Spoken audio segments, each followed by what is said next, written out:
Shalom, apa kabar Bapak Ibu Saudara terkasih di dalam Tuhan? Pastinya luar biasa.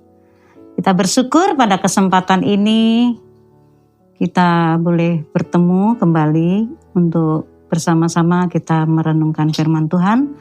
Namun sebelumnya saya mengajak Bapak Ibu Saudara untuk kita bersama-sama berdoa. Kita satukan hati. Bapa di dalam surga, kami datang kepadamu Tuhan pada kesempatan yang indah hari ini. Kami mau dengar suara kebenaran firman-Mu. Mari Tuhan Kau beracara sepenuhnya di dalam pemberitaan firman pada kesempatan ini Tuhan. Urapi hamba-Mu Tuhan dengan segala keterbatasannya. Kami percaya Tuhan akan menambahkan hikmat dan marifat-Mu. Dan setiap kami yang akan mendengarnya Tuhan juga memberkati supaya kami, mereka yang mendengar, juga memperoleh berkat yang indah dari Tuhan. Ampuni dosa pelanggaran kami dan sucikan kami dalam darah-Mu yang kudus. Kami sambut firman Tuhan hanya di dalam nama Tuhan Yesus. Haleluya. Amin. Bapak Ibu Saudaraku yang terkasih di dalam Tuhan.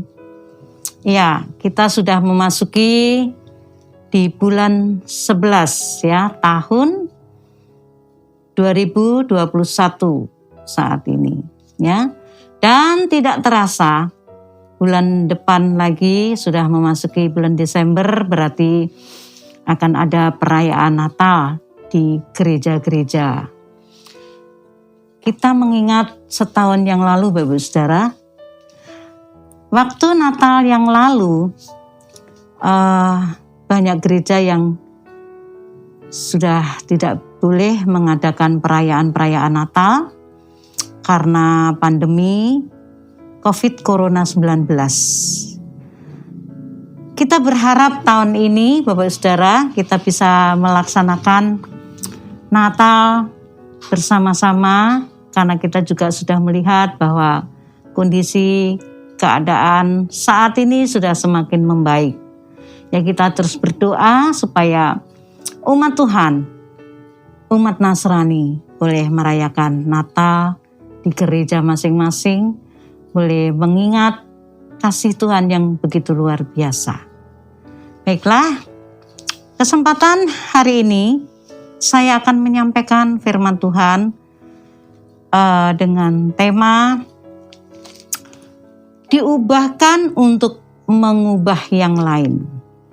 Ya, luar biasa. Diubah untuk mengubah yang lain.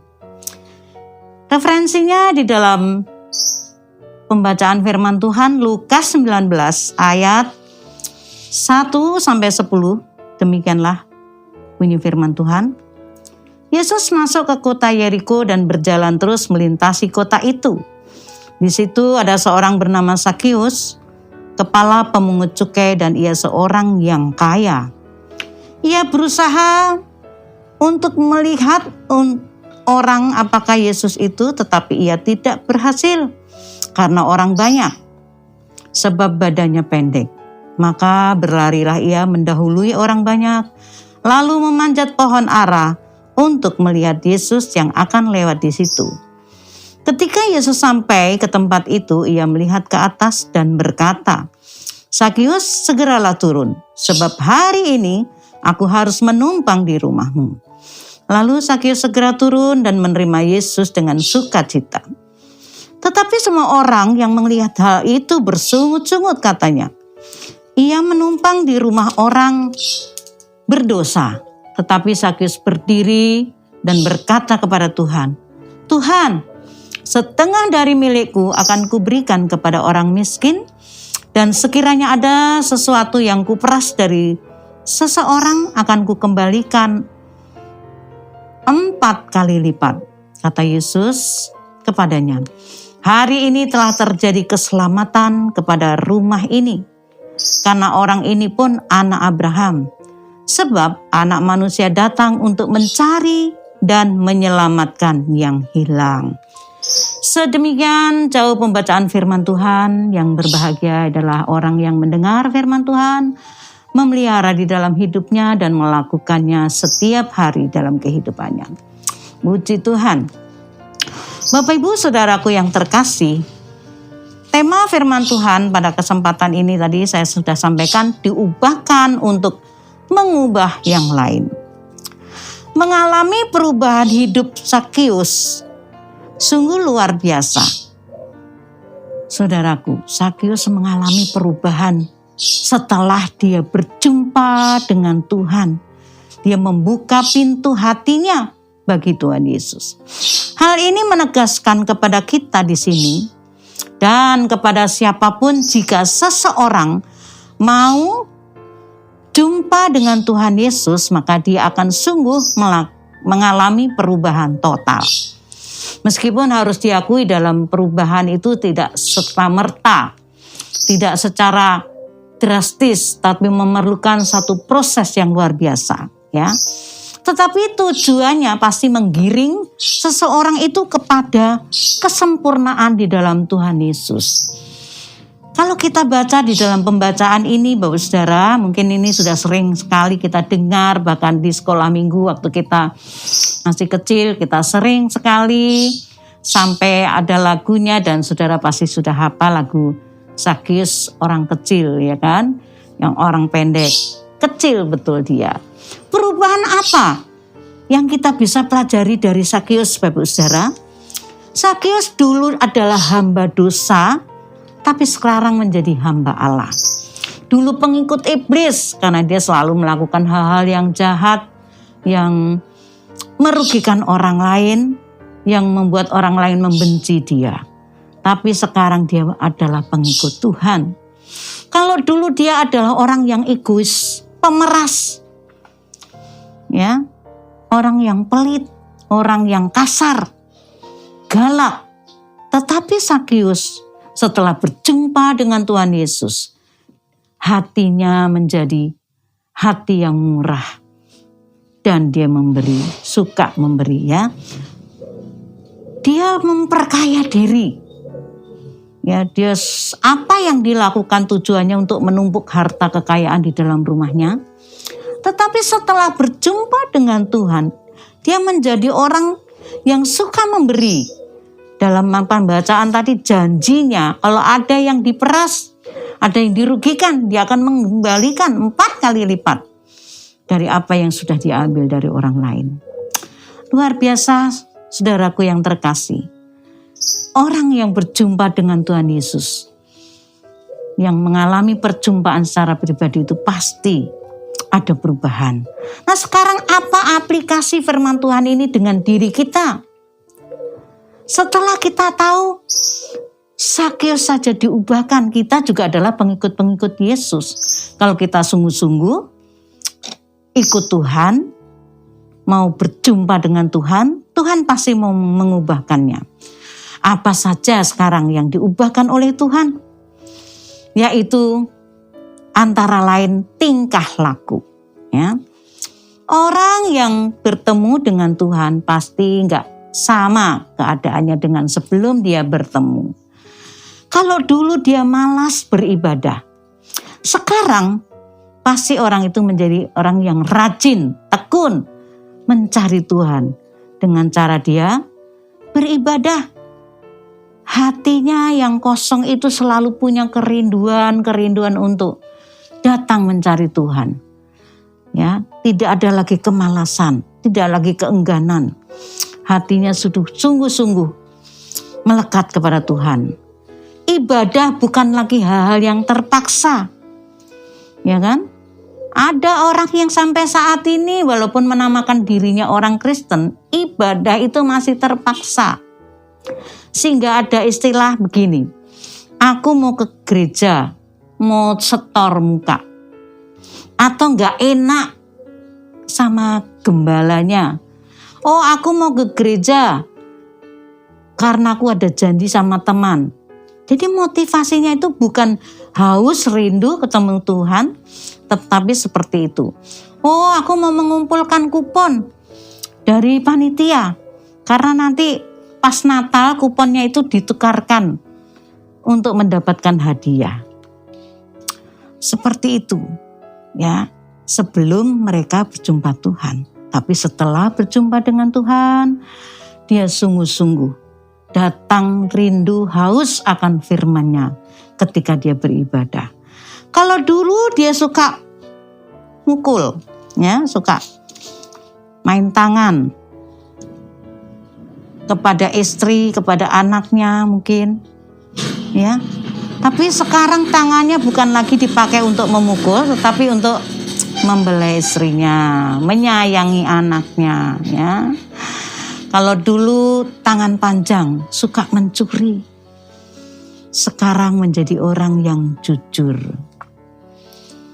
Kalau ada suami, ada juga yang nggak jujur tentang keuangan. Ada nggak di sini? Ya, di sana ada, Bapak Ibu Saudara. Suami nggak jujur sama istrinya dalam keuangan. Misalnya, memang gajinya, amplopnya dikasih, tapi komisi-komisi, hadiah-hadiah itu tidak pernah dibicarakan. Padahal mungkin lebih besar dari gajinya.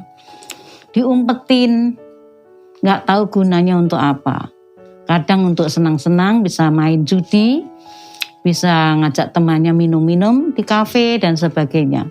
Kalau dia itu disimpan untuk digunakan memikirkan masa depan keluarga, wah itu luar biasa, sangat baik, ya. Tetapi kalau digunakan untuk hal-hal yang negatif, yang merugikan keluarga, itu nggak berkenan. Tuhan nggak suka, ya. Sampai suatu saat ada cerita, ya, si suami itu punya duit, setiap kali diumpetin di jok mobilnya sampai banyak gitu, ya. Nah, suatu saat istrinya tahu, ya, entah gimana tiba-tiba istrinya itu membuka jok mobil yang biasa diduduki yang nyetir, ya kan, di bawahnya. Waduh, dilinting-linting kayak rokok. Itu sampai banyak, Bapak Saudara. Dan istrinya menjadi berang, marah. Karena tidak ada pemberitahuan, kecuali disimpan itu sudah ada kesepakatan. Antara kalau ada uang aku simpan untuk keperluan misalnya beli mobil baru, beli rumah atau beli tanah. Ya pokoknya untuk masa depan keluarga. Itu pasti istrinya nggak akan semarah itu. Ya kan? Tetapi karena umpet-umpetan, nggak jujur, maka terjadilah konflik, ya, apalagi yang diubahkan tentang tingkah laku, ya. Kalau dulu kakinya dipakai untuk nendang, ya kan, untuk pergi ke tempat-tempat yang tidak berkenan di hati Tuhan, sekarang kakinya dipakai untuk mencari jiwa. Luar biasa, Bapak Saudaraku, inilah perubahan dalam tingkah laku ketika seseorang berjumpa dengan Tuhan. Apalagi perubahan yang bisa kita dapatkan, yang bisa orang lakukan, yang bisa orang nikmati ketika dia bertemu dengan Tuhan, yaitu mengenai perkataan. Kalau dulu ibu-ibu ada yang sukanya full gosip, ya. Sekarang sudah full gospel, ya. Jadi suka beribadah, suka menyembah, suka mengadakan, pokoknya mulutnya itu untuk memuji dan menyembah Tuhan. Ya. Kalau dulu suka mencaci maki, ya, sukanya marah-marah, sekarang mulutnya, bibirnya untuk menghibur orang lain, sehingga mereka yang tertekan, yang mengalami kesusahan, yang sedang berduka, dia boleh mendapatkan penghiburan, ya. Dulu suka dipakai mulutnya itu untuk mengumpat, menghardik orang lain atau keluarga sendiri. Tapi sekarang mulutnya atau perkataannya itu untuk membangun, menguatkan. Ya, inilah keuntungannya jika seseorang itu bertemu dengan Tuhan yang mengalami perubahan. Dalam hal apa lagi, Bapak Saudara? Yaitu dalam hal karakter. Ya. Orang yang suka marah, iri hati, pendendam, sombong, dan kasar. Diubah menjadi seseorang yang lemah lembut, sabar, ya, tidak pendendam, murah hati, dan orang yang baik. Kebaikannya bisa dinikmati oleh orang lain, ya. Hendaklah kebaikanmu diketahui semua orang, karena Tuhan sudah dekat, ya. Kita belajar langsung juga menjadi orang yang sabar dan rendah hati itu dari Tuhan Yesus. Kita lihat bagaimana perjalanan hidup Tuhan. Dia adalah Tuhan, Raja di atas segala raja, bahkan dia mau turun dari surga untuk datang ke dunia ini. Tapi dia tidak mendapatkan sambutan atau perlakuan yang baik dari orang-orang.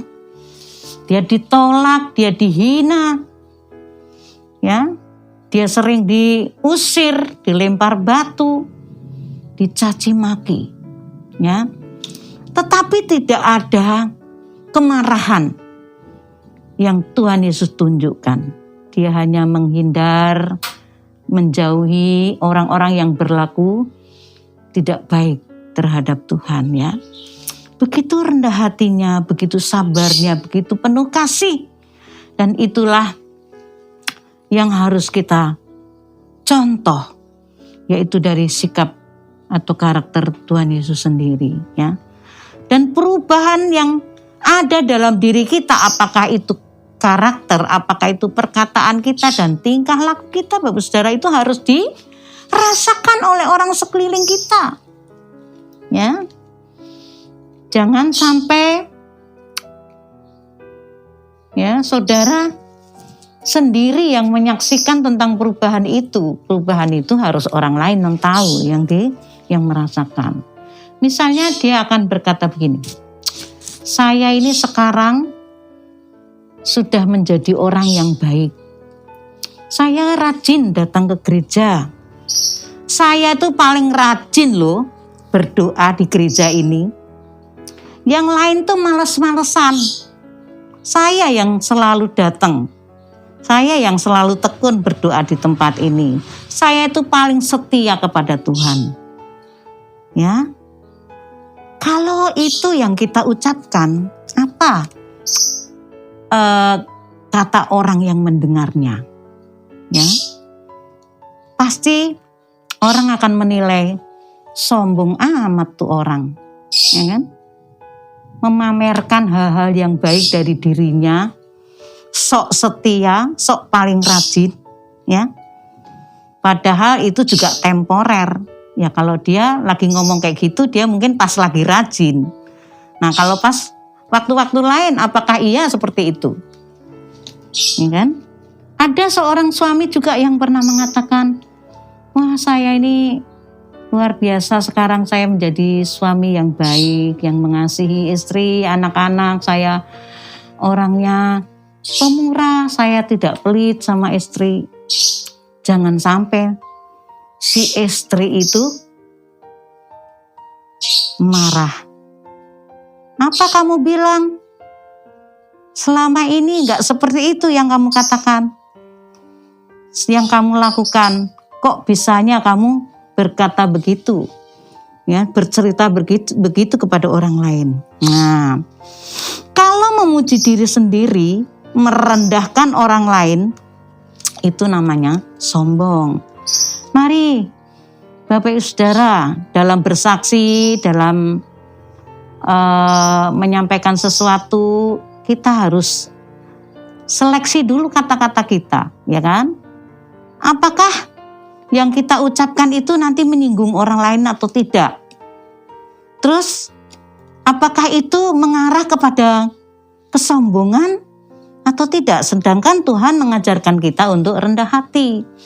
Biarlah orang lain yang menilai kita. Misalnya, wah si Doni ini rajin loh, dia beribadah, dia sering bersaksi, dia tekun melakukan hal-hal yang baik dan sebagainya. Seperti itu, ya. Jadi biarlah orang lain yang menikmati, yang merasakan. Nah, Bapak Ibu Saudara, Sakeus berubah 100%. Dan itu dirasakan oleh banyak orang. Tingkah laku, karakter, perbuatannya. Nah, bagian lain yaitu apa yang harus diubah adalah paradigma. Yaitu pola pikir. Setiap orang itu memiliki paradigma masing-masing tentang hidup. Dua golongan dalam hal ini adalah memakai hidup ini untuk hal-hal yang positif. Tidak sia-siakan hidupnya. Belajar hidup benar. Ya, suka hal-hal yang rohani. Ini paradigmanya. Ada yang memakai untuk hal-hal negatif. Berpikir bahwa hidup itu hanya satu kali, maka ia ingin membahagiakan dirinya, ya kan, dengan cara mungkin berfoya-foya, dengan cara berhura-hura, kemudian mabuk-mabukan, melanggar norma-norma agama dan norma-norma sosial. Ya, dan ini menyedihkan. Coba kalau kita semua memiliki paradigma dengan memilih menggunakan hal-hal yang positif tadi ya Bapak Ibu Saudara, mari kita baca di dalam Filipi 1 ayat 21 dan 22 dikatakan, karena bagiku hidup adalah Kristus dan mati adalah keuntungan. Ya, tetapi jika aku harus hidup di dunia ini, itu berarti bagiku bekerja memberi buah. Jadi mana yang harus kupilih? Aku tidak tahu. Nah, Bapak Saudaraku, mari kita mau seperti Paulus yang berani katakan bahwa hidup itu untuk Kristus, mati adalah suatu keuntungan, ya. Jadi nggak takut mati Paulus, ya karena dia sudah melakukan hal-hal yang baik, ya dia sampai garis akhirnya, dia sudah menjadi pahlawan iman, dia melakukan penginjilan walaupun keadaannya tidak menyenangkan dalam kehidupannya, seringkali mengalami hal-hal yang membuat dia tersiksa, tetapi fokusnya adalah kepada Tuhan. Bapak Saudara, apa yang kita kerjakan, kita katakan, kita pikirkan, hanya ya harus sesuai dengan ajaran dan kehendak Tuhan Yesus. Ya, kita bisa memberkati dan kita bisa mengasihi sekeliling kita. Dengan cara ini kita orang bisa merasakan perubahan yang luar biasa. Kehadiran kita harus bisa mengubah keadaan sekeliling kita. Jangan kita hadir di mana kita menjadi troublemaker, ya kan? Jadi kita yang membuat masalah, jangan. Ada anak Tuhan yang datang kemana, sukanya berantem sama tetangga, sukanya berkelahi, itu belum mengalami perubahan. Dan itu tidak menjadi saksi yang baik. Dan itu mendukakan hati Tuhan. Mari setelah kita bertemu dengan Tuhan, mengalami perubahan dalam karakter, dalam tingkah laku dan perkataan kita, kita mau nyatakan, ya, kasih Tuhan itu bisa dinikmati, ya, bisa dirasakan oleh sekeliling kita. Seperti Paulus ya dalam penginjilannya, di mana-mana dia membawa dampak yang luar biasa. Bagian yang kedua, Bapak Saudara,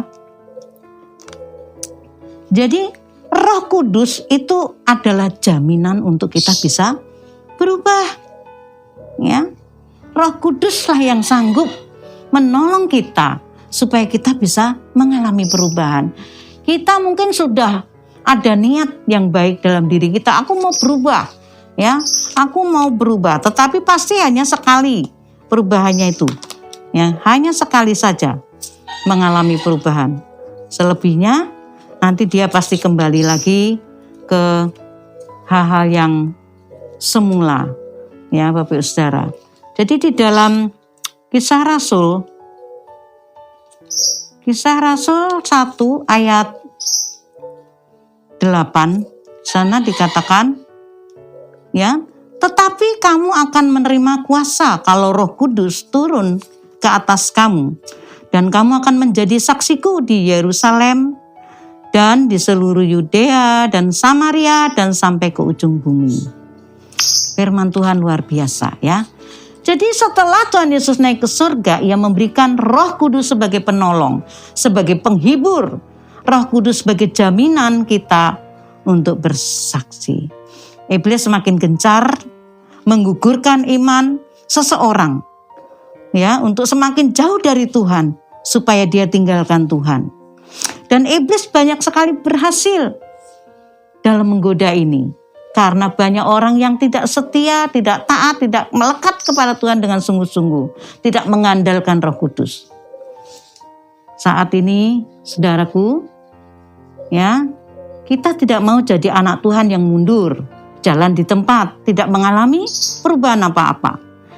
Maka karena itu mari kita minta kepada Roh Kudus untuk mengawal saya dan saudara, ya, sehingga kita hidup semakin berubah, jadi lebih baik, lebih disempurnakan, sehingga orang lain bisa melihat perubahan yang ada di dalam diri kita itu.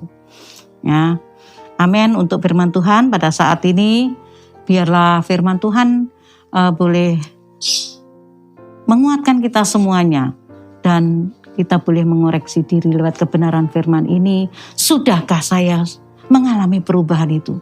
Kalau belum, sekali lagi Roh Kudus sanggup mengubah Bapak Ibu Saudara untuk menjadi lebih baik. Kalau Sakyus saja bisa berubah, bisa diubahkan ketika mengalami perjumpaan dengan Tuhan, kita pun bisa, ya. Amin. Firman Tuhan, mari kita berdoa. Terima kasih Tuhan Yesus untuk firman Tuhan yang boleh kami dengar pada kesempatan ini. Tuhan, hamba-Mu boleh berhenti, tetapi kuasa Roh-Mu terus akan bekerja ke dalam hati setiap umat-Mu yang mendengar firman Tuhan pada kesempatan ini, Tuhan. Mari Bapa, Roh Kudus-Mu menolong setiap kami, sehingga kami benar-benar mengalami perubahan untuk menjadi lebih baik, lebih mengasihi Tuhan, lebih sungguh-sungguh lagi mengiring dan mengikut Engkau, sampai Engkau datang kembali, Engkau jumpai kami tidak bercacat celah, sehingga kami siap untuk bertemu dengan mempelai laki surgawi, untuk bersama-sama masuk di dalam surga yang mulia. Terpuji nama-Mu Tuhan, dalam nama Tuhan Yesus kami sudah berdoa dan mengucap syukur. Haleluya. Amin. Bapak Ibu Saudaraku yang terkasih, setelah kita mendengar firman Tuhan pada kesempatan ini, kita saatnya untuk mengikuti perjamuan kudus. Saya percaya Bapak Saudara yang di rumah sudah menyediakannya untuk bersama-sama kita mau mengadakan perjamuan kudus, ya. Baik, setelah dipersiapkan, kita akan berdoa untuk perjamuan kudus ini. Bapa di dalam surga, saat ini kami akan ikutin perjamuan kudus Tuhan. Biarlah tubuh dan darah-Mu yang sebentar kami akan makan, akan kami minum, membawa perubahan di dalam kehidupan kami, dan membawa kesembuhan bagi kami yang sakit. Kami boleh mengalami terobosan-terobosan yang baru di dalam Tuhan, dan hidup kami menjadi hidup yang berdampak buat orang lain. Kami mau sambut perjamuan ini hanya di dalam nama Bapa, Anak, dan Roh Kudus. Dalam nama Tuhan Yesus, haleluya, amin. Bapak Ibu Saudaraku yang terkasih, saya akan membacakan firman Tuhan pada saat ini. 1 Korintus 10 ayat 14-17. Karena itu saudara-saudaraku yang kekasih, jauhilah penyembahan berhala. Aku berbicara kepadamu sebagai orang-orang yang bijaksana. Pertimbangkanlah sendiri apa yang aku katakan. Bukankah cawan pengucapan syukur yang atasnya kita ucapkan syukur adalah persekutuan dengan darah Kristus? Bukankah roti yang kita pecah-pecahkan adalah persekutuan dengan tubuh Kristus? Karena roti adalah satu, maka kita sekalipun banyak adalah satu tubuh, karena kita semua mendapat bagian dalam roti yang satu itu. Mari angkat rotinya. Sebab apa yang telah kuteruskan kepadamu, telah aku terima dari Tuhan, yaitu bahwa Tuhan Yesus pada malam waktu ia diserahkan, mengucap syukur atasnya. Ia memecah-mecahkannya dan berkata, inilah tubuhku yang diserahkan bagi kamu. Perbuatlah ini menjadi peringatan akan aku. Mari kita makan di dalam nama Tuhan Yesus.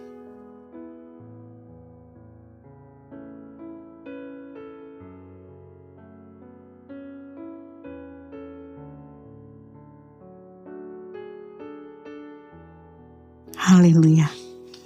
Mari kita angkat cawan, Bapak Saudara. Demikian juga ia mengambil cawan sesudah makan. Ia lalu berkata, cawan ini adalah perjanjian baru yang dimeteraikan oleh darahku. Perbuatlah ini setiap kali kamu meminumnya, menjadi peringatan akan aku. Sebab setiap kali kamu makan roti dan minum cawan ini, kamu memberitakan kematian Tuhan sampai ia datang. Mari kita minum dalam nama Tuhan Yesus.